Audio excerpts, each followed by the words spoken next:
What's up, guys and gals? It's your host with the most, Griever, as always, bringing you guys the latest piece of One Piece. Live action reaction to chapter 1097. What is this chapter going to entail? I don't know. Are we going to jump back to the present by the end of the chapter? I can see it. It depends on how much we're going to involve the Revolutionary Army and its backstory within Kuma's backstory. I think that's the kicker. It's potential that we just strictly follow Kuma. It's mentioned by the narrator. Yeah, he met up with Dragon and Ivankov again after so many years. He joined the Revolutionaries. And then, you know, we're sort of like quickly leapfrogging our way through. And then we jump back to the present. That's possible. That's possible. But if we do that, I still don't think it'll be until the very last, 2 or 3 pages of the chapter that we do that. So we'll have to wait and see. Also, before we get underway, I've ordered the missing volumes, because I collect, obviously, you guys can tell, I collect manga, right? I collect manga volumes, and I have many completed series, but One Piece, of course, is a very big endeavor. I've collected many One Piece volumes over the years, and I'm really excited to say that I got a little bit of money, extra spending money, and boom, I said, screw it, I'm done having all this spotty collection. I bought from 1 to 91. I was missing about, I don't know, a dozen or so volumes, random, like volume 36, volume 52, volume 70, and stuff, just weird dribs and drabs, and I finally ordered them, and 4 of them came today. The other ones are still on their way and stuff, but I'm finally going to have, from volume 1 up to 91, where we're already into Wano, I'm going to have all those volumes in One Piece, in another week or so. So I'm really happy about that, though, an idiot with his money, but still, I'm going to be really happy about that. So my spotty collection is finally not so spotty anymore. But anyways, on to the live reaction, I just thought, I just got them today in the mail an hour or 2 ago. I thought it was kind of cool, so I thought I'd mention it here. Because I haven't bought manga all year, because I've been pretty poor, so I haven't bought manga really all year, so. But yeah, so chapter 1097 is entitled Ginny. Okay. And we see the cover page. Cover request by Takashi is Kuma catching salmon in a river. Oh man, that's just cheap. Just smack. All he's got to do is touch the fish and... Okay. I get it. That's pretty cheap. That's cheating. That's cheating when you're fishing, Kuma. Anyways, alright, so the first page, 8 years after the God Valley incident, 30 years ago. Okay, so 38 years later. Please help me, Kumichi. I've been coming here since your pa was around. It came as a nasty shock when you all went out and disappeared on us. King of Sorbet, South Blue. Right, days and months passed by. But it's comforting to know you grew into such a sweet boy. Your parents did a great job. I'm sure they're so proud of you becoming a bona fide clergyman.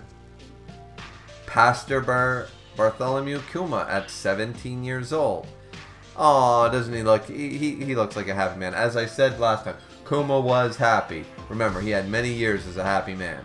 And I guess we're going to find that out. And it seems like he has. He's come to be the sweet boy that, people know. And he's a pastor. Once again, religion in the One Piece world is odd. But then again, there are god... Like the slaves worship Nika as a god, So he's a sun god and stuff. And wasn't there another one? Well, people worship, the dragon, Azura dragon in Wano and stuff. So, I mean, gods, religions and gods do, I guess, exist, But yeah, there are hardly any young'uns left in this country these days. It's no wonder we're getting poorer and poorer. Ah, what a relief. I feel so much better. Bless you. Me next. My hips are killing me. Okay, so Kuma is using his paw powers to take away the pains and sufferings and illnesses and stuff, by the looks of it, from all the people, right? Basically doing exactly what Zero did in Record of Ragnarok. I wonder if One Piece fans are a little more intelligent than Record of Ragnarok fans, because no one appreciates when Zero Fuku did it, both inside and outside of the manga. I wonder if One Piece fans are going to appreciate, what Kuma's doing here. I have more better faith in the One Piece community. But yeah, okay, so he's taking it out, but then where does it go? Doesn't it have to go somewhere, though? Like it did when Zoro took it in? It becomes the paw. We see the paw. I mean, I suppose you could keep it in a stasis just like Vegapunk did. But those were more memories, I guess. I don't know. Wonder what happens to it. Because otherwise, this seems OP if you can just keep doing that. We can't thank you enough. God bless your miracle hands. Can't you do this on weekdays too? Oh, so I assume he's doing it. Fat chance, Sundays only. Okay, so yeah, he does it on Sundays. I get it, yeah, because clergyman. All right. Where do you freeloading old bags get off asking for even more help? Oh, there's Jenny. All right. Looking like an Oda woman. Haha, we've gotten the attention of Little Miss Cheapskate. Quit flapping your gums. This isn't a nursing home. Yeah, it is a bunch of old people. Yeah, I see that. I'd tell you to wash your mouth out if you weren't such a cutie pie. I heard there's no end to the number of suitors that come knocking at our door. Don't change the subject. Ginny at 21 years old. Okay, so 4 years older than, so she's robbing the cradle with Kuma. None of them have a chance with Kumichi here. Just looking into that calm face of his is enough to comfort anyone. You're too kind. You're the one who's too kind, says Jenny. Yeah. To tell the truth, we'd love to donate and support our Kumichi, but we've all been struggling just to meet the celestial tribute recently. Ah, the heavenly tribute. It's rearing its ugly head. I'm sure you've heard about our new king, right? They say King Bakori is a cold-hearted monster. Oh, he even looks like a douchebag. He's hell-bent on paying the tribute, and he doesn't care about whether us old farts are too sick to contribute. If we can't, they'll lock us up. He's the worst. The other day, an acquaintance of mine ended up starving to death in their own cell. Can you believe that? Wow, okay. That misery king of ours won't even feed his prisoners. He's even more of a cheapskate than you, Ginny. Man, that's a cheap shot. Get it? Yet he's happy to bend over backwards for the celestial dragons. Oh, I see. He's talking to Dendemushi. Oh, don't worry. If we don't stay in good health, we're gonna get killed. I get, so it's sort of like, yeah, I do get it. Ginny's like, listen, you guys are taking advantage. Like, he's a nice guy and stuff, and you guys are just, he's constantly getting rid of your aches and pains and stuff like that, you know, and it's becoming a problem, or, you know, and that kind of idea. Though, I mean, if his powers, I mean, I don't know where all the pain's going. It's becoming the pause. But either way, the idea here is that they need to be able-bodied enough to work so they can pay the heavenly tribute. If not, they end up in a cell. So they're actually doing it because they don't really have much of a choice. I can get rid of any pain or mild illnesses you need me to. So please visit every week, says Kuma. All right. Thanks so much, Kumichi. All right, so they all take off and stuff, and then he's in the church and...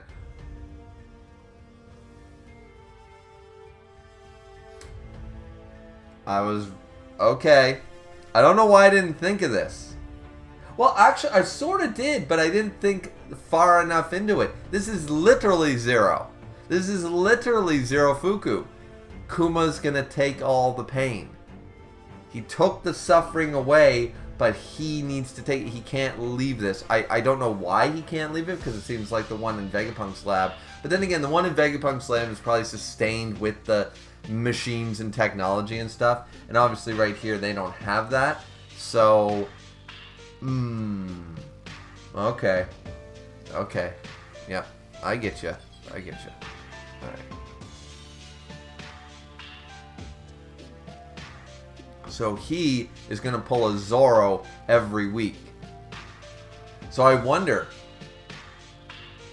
yeah, okay, let's keep reading, you know, because I think I'm gonna know why. This is why Ginny's so upset, too. Huff. Or maybe she doesn't know. Huff, and he's like... and then takes it all in, and boom! Oh, my man. And remember, his body is built for this. Holy shit. Like, the lightning and everything is like... oh, my... He is just in agony with this shit. And, I mean, this is Kuma, who's got a body that can tank much more, like, when Zoro did it, it was manly. When Kuma's doing it, it's manly, but it's also sad, disheartening even. What's the word? I'm looking for? It's tragic, I guess? You know? Like, it's definitely a selfless act. A very... Seeing the ties here, obviously, between Zoro and Kuma's actions here. And then... Oh, I see. Ginny does know. She's sitting there outside the church as Kuma's body is ravaged by all the pain. And she's shaking and crying. That's why she's so mad. She's so mad because he keeps doing this and won't tell the villagers that it doesn't just magically go away. He's taking their pain. And it's probably not for, like, look, he's down. And if it's anything like Zoro, he doesn't recover in a day. So the whole idea that he does it every Sunday is a good cover-up for religious reasons. It's a good cover-up for what he's doing every Sunday night. He needs the week to recover so he can take it. Oh, man. I mean, some weeks are probably worse than others. I mean, if he takes away all the mild illnesses and all the pain of somebody's back and stuff for a solid week, if he takes that all away, takes it into himself, not every week are they going to have the same level of pain, you know, especially if you took it away, right? Now, granted, I mean, there's hangovers and stuff like that, but put it to you that way, right? Like, if you have a really bad hangover, right, or the flu, you have a flu 1 week. The flu's a better version because you're not causing it on yourself. You have a 9-day flu. You have the actual flu, not just a little cold and sniffles. No, you have bedridden flu, okay? You give that away to Kuma. Kuma takes it. Well, next week you go to church, you're not going to have that flu every damn week, right? Because Kuma took the flu. So you could keep working. You didn't suffer from the flu. Kuma took in the pain. You're going to show up there with maybe no problems. Or maybe, then again, he's doing it for a whole village, so I'm sure it's still going to be relatively, but some weeks I would assume are better than others. Not every single old person is going to be, oh, I broke my back every fucking Sunday, right? And even if they went there lying about it because they were addicted to the painless existence sort of idea, he can't take something that's not there, right? So, but still, yeah, wow, okay. And yeah, Ginny's crying, she's sad. And then, oh, she's nursing him back to health. They have no idea you're taking any of their pain, Kumechi, and you keep doing this week after week. Yeah, she's pissed. It can't be helped. If someone doesn't shoulder their burdens, the pain and suffering of theirs won't just disappear. Oh, so yeah, he has to take it. It'll be left to fester, returning to haunt them again and again. Oh, more than anything, I'm just glad I can do something to help them feel happier. So that's what happens. So if Zoro hadn't taken in Luffy's pain, it eventually would have returned to Luffy. That's what's okay. That actually, all right. So the fruit isn't exactly as OP once you know all the facts, once you know all the rules. I'm sorry for putting you through this, though. I'll get tougher, so you won't have to worry. That's not the point. Yeah. All right. So Kuma's whole idea here is he's doing this because he's a selfless man of a man, and you know, respect, 100%. But he's still way too naive about it. He's like, listen, I have a Buccaneers body and stuff, but clearly, I'm just not tanky enough to take in all this shit. So I'll get better. I'll get more powerful. I'll get stronger so I can take this pain in and you won't have to, you know, cry about and worry about me. I'll be able to do it without you having to take care of me. And she's like, that's not the point, you idiot. Like, that's not... So he's totally missing Ginny's argument. Yeah. I get it. I'm with Ginny on this one. I understand Kuma's selflessness, but Ginny's not wrong. So let's see. Hey, we got a little food as thanks today. Let's eat up. Woo! Dinner time! Alright. So, able to cheer up. And, of course, yeah, definitely Bonnie's mother there, chowing down, enjoying the food. Kuma's living a good life. Let's see. 25 years ago, when Kuma was 22. Okay, so we're 5 years later. Hey, Kumichi, let's get married. Just out of the blue. Huh? Oh, we can't. What the hell is with that reaction? Of course we can. You love me, right? Just admit it, you dope. Okay, so Ginny was just like, yeah, Kuma, you're gonna marry me. What are you talking about? I was waiting for him to say something like, but I'm a pastor, I can't. Screw the church, screw that noise, I'm marrying you. You know, so, okay, alright. Oh wait, pastors can get married, it's priests that can't? I forget the rules, fuck religions. But anyways, them and their damn rules. Yeah, okay, I like Ginny. Ginny's just upfront about it, like, yeah, okay. Let's see. Wouldn't it make you happy? Alright, Ginny, not wrong, saying you love me, right? Just admit it, you dope. Wouldn't it make you happy to marry? Of course it would. I'm sure it would, but the thing is, okay, he's blushing, so he's not unwilling. He's just like, just take me. I'm the one with the Buccaneer blood. My wife is normal. Please let her and my son go. Remembering his father. I don't want to make you unhappy. Of course, but he doesn't say it. He didn't say it. He thought it. He's worried that if they hook up and they have kids, it's going to be the same thing. Is that even if they don't have kids, they might take him and the wife just because they're married, right? Kuma's forgetting, though, that Ginny, for apparently no reason, was a slave anyways, along with Ivankov and stuff. I think Kuma's sort of forgetting that, yeah, it's potential that could happen one day, but they would probably take her anyways. You know, like, regardless, just by staying in the church. They'd take everybody in the whole town. They're like, alright, you're all slaves now. Like, you know, so Kuma's thinking a little tunnel vision about it, but I understand the fear. I do get the fear.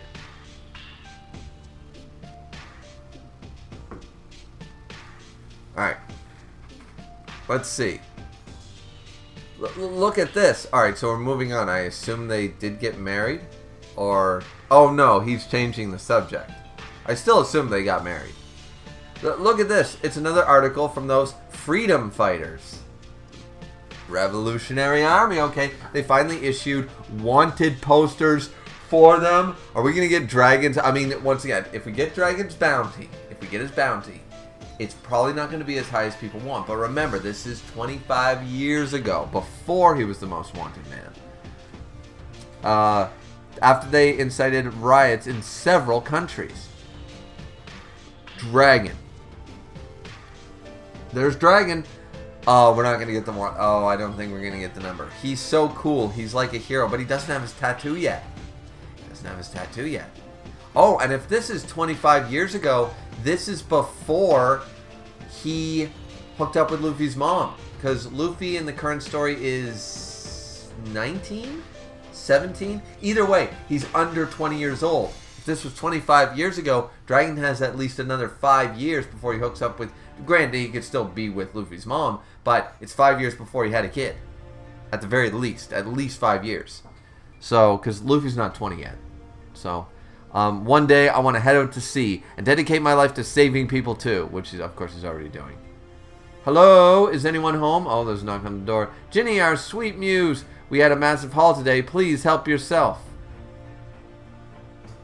Oh, okay. Suitors coming at the door like they mentioned. Let's see. Please help yourself. Thanks so much, Mr. Fishmonger, says Kuma, and then clang. Oh, Ginny throws the basket at him. Ouch! Idiot. Oh, so Kuma's like, well, wait a minute.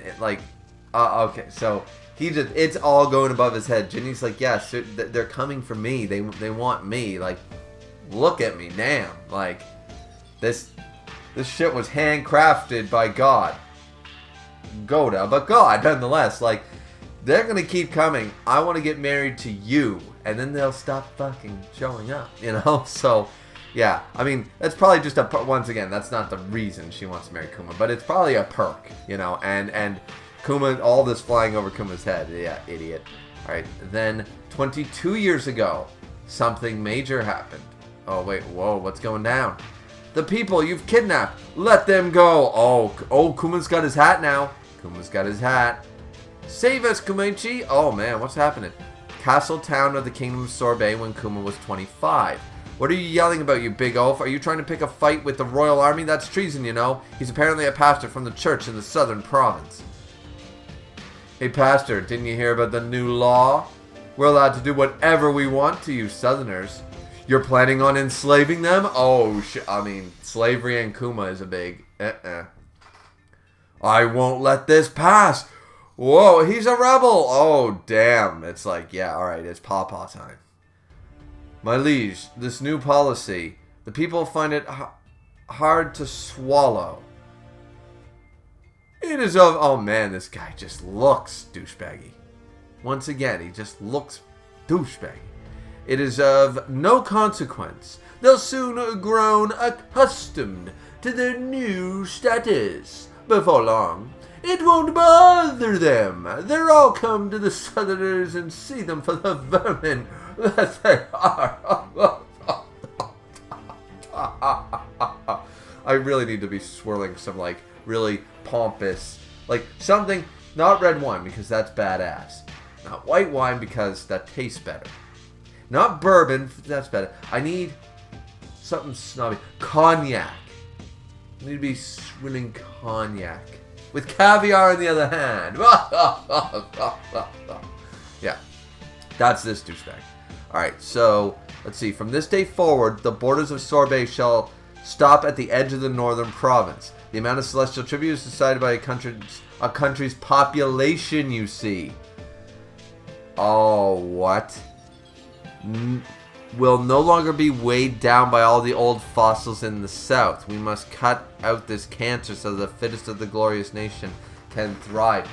So based on your population numbers is how much the heavenly tribute is worth. My God. And remember, we all blamed Arlong for this shit, but it was the humans. It was those damn Celestials. It was those white boys. It was those Celestials that gave Arlong the fucking idea of you gotta pay tribute every year, every month, whatever it is. So, and per person. So Arlong got this whole idea from the man. I mean, just saying.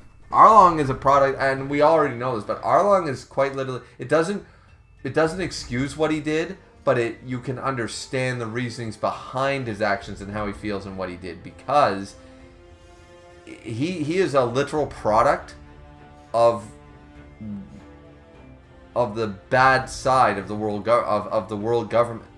Like, they shaped him, and then they have the balls to say, you know, well, he's evil, and, you know, he has to be taken down and stuff. It's like, yeah, but you made him.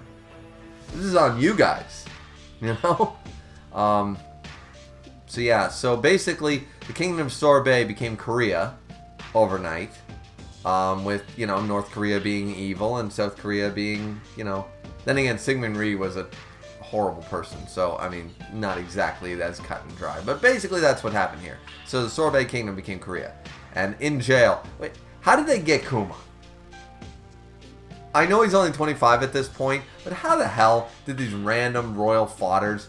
I mean, he probably didn't want to kill anybody, so he probably didn't hurt a single one of the guards, and they just overwhelmed him, you know? He just injured them mildly, you know? So now they're all sitting in the jail cell.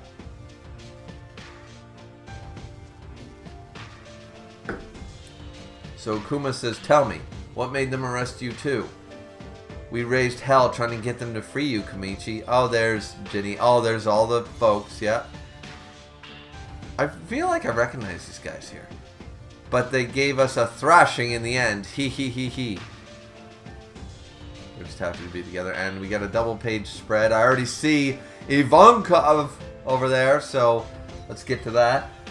Ginny, our country is on the brink of becoming a cesspool of bigotry and hate. Kuma's pissed. King Bakori is a celestial dragon puppet. This new policy was given to him from on high.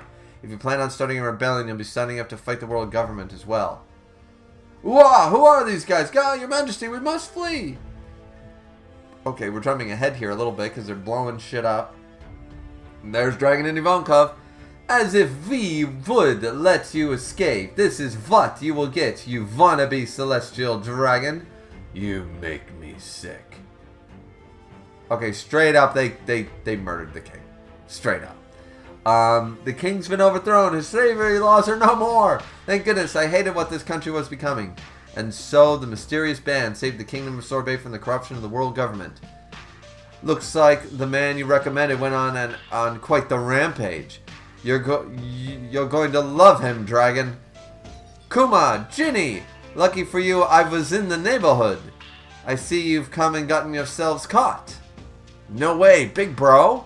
I still am not sure if Ivankov and Ginny are actually brother and sister. Is that you, Eva-chan? You're the man you're with, isn't he? Kuma, if you're still anything like you used to be, how about coming with us and changing the world? The onset of the Great Pirate Era and the tragedy of O'Hara spurred these freedom fighters to take up arms against the corrupt regimes of the world, starting numerous insurrections. It didn't take long for the two pillars of this movement to become three, as Dragon and Ivankov recruited Kuma to the cause. This organization would adopt a new name, one that echoed the world, the Revolutionary Army, and Dragon still, which this is 25 years ago still, is it? Or 22 years ago. Alright, so it's about 4 or 5 years before Luffy. Dragon has yet to have the tattoo. He still doesn't have the tattoo. Count me in too. Okay, so Ginny joined, everybody joined, and I don't recognize anybody here in the background, but you never know. But yeah, okay, so these guys are the badasses. Awesome. So the Revolutionary Army started once Kuba joined as the third pillar. We're still lacking funds, says Dragon. I mean, alright. From now we must act like mercenaries, supporting those who already have a will to topple their monarchs, fueling their rebellious spirits. I mean, once, like, you just overthrew the Sorbet Kingdom. Take all the money from the king, you know, and I assume he did, but it's probably still not enough, you know, and you still got to give some money back to the people, remember. And so they're going to be hired as mercenaries for a time and stuff, it looks like, while still enacting insurrections. All our recruits get weapons training drilled into them. I want us to grow into a boundless army, spread throughout the world. All right, he's got delusions of grandeur, and I mean, it's working. Kuma asks, all right, so now they're on a ship. Is that the revolutionary symbol? That X with the saw thing? I don't think I've seen that symbol before. Where did you learn about weapons, Dragon? I spent some time with the Navy. Unfortunately, I found no justice there.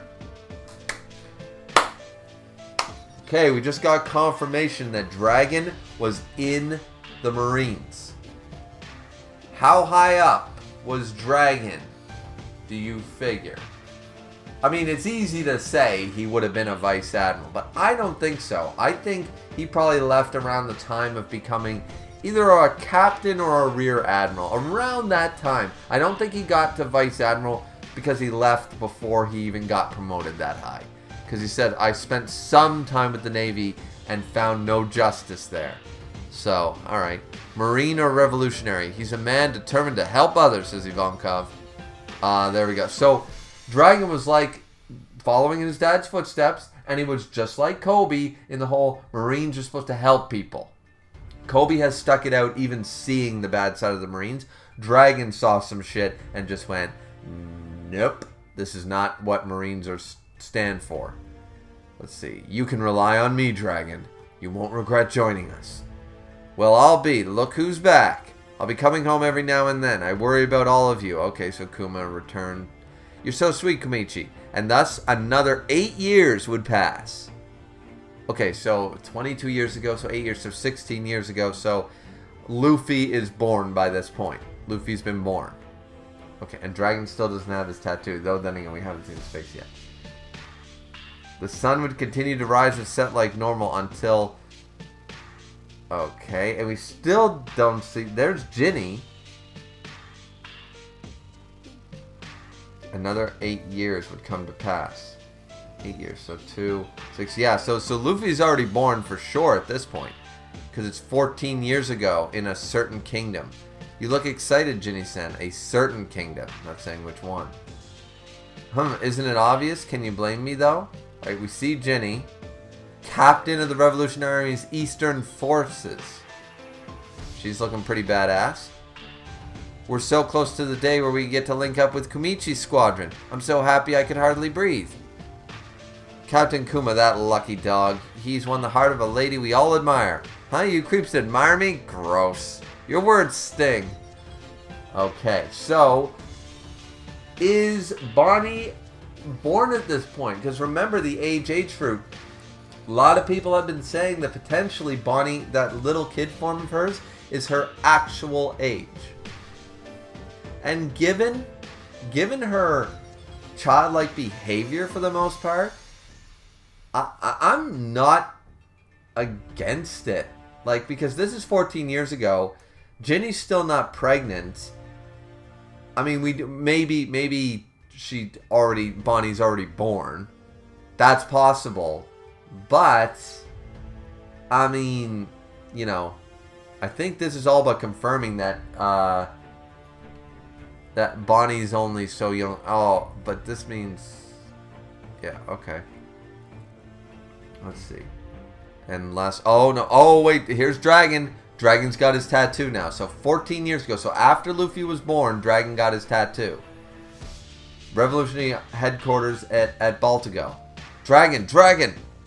Ginny's been captured? Oh shit. Disturbing news. The enemy took us by surprise. Please forgive us. No break next week. Chapter 1097 and okay. If Ginny's been captured, I'm going to assume that Bonnie's a baby. Ginny and Kuma have already hooked up. And Ginny's about to die. 14 years ago. So that would put Bonnie at roughly about 15, 16 years old. That's what I'm going off of. Or Ginny doesn't die here. It's possible Ginny dies later. Just because Ginny's been captured doesn't mean... Okay, but that's the end of the chapter. And the end of the reaction. But I have questions. I think we all have questions. I didn't expect, once again, I thought we'd be jumping back to the present. I thought a lot of this shit would be fucking speed run through, and then we'd be back to the present. But I'm not unhappy that we aren't. Because I'm liking this Kuma backstory. Is it out of place? Yeah, but now that we're into it, at least Oda didn't like stop the action, get us to this just for only a chapter and a half. No, he's dedicated. We're going into this flashback, and it seems like we're not done with it yet. So though I think the placement is improper, it's still not bad storytelling. It's not bad chapters. The flashback has been solid. It's just in the wrong space in the story. But yeah. Okay, good chapter. I got very little. I don't really have any complaints. It's not a 10 out of 10, you know, because it sort of teased us that we might have gotten Dragon's first bounty, you know. We still don't know how we got the tattoo or anything like that, or why. But yeah, we did see him without the tattoo, so there's the thing. Clearly no birth defects on his face or whatever that he was covering up with it. So, yeah, okay. Well, that's the reaction, everybody. That's 1097 in One Piece. What do you guys think? Let me know down in the comment section down below. Don't forget to like, comment, and subscribe. As always, we'll see you guys back here next time for the next piece of One Piece. Looking forward to it. Hope you guys are too. See you back here next time. Sayonara.